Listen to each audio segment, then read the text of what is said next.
Yo, what is going on, guys? Today I'm going to be showing you how to fix Brawlhalla lag or stutter.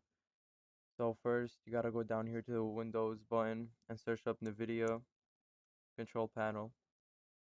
Then when you go to it, you got to go to Manage 3D settings and then go to Program settings.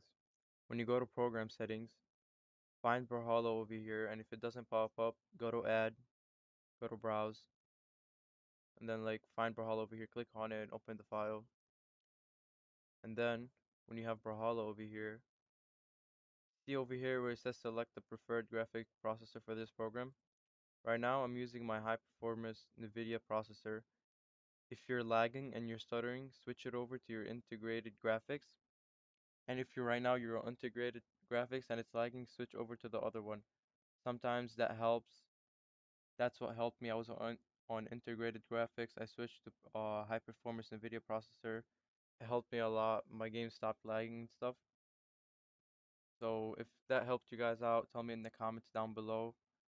And if you guys have any questions, tell me. And if you enjoyed the video, like and subscribe. Peace.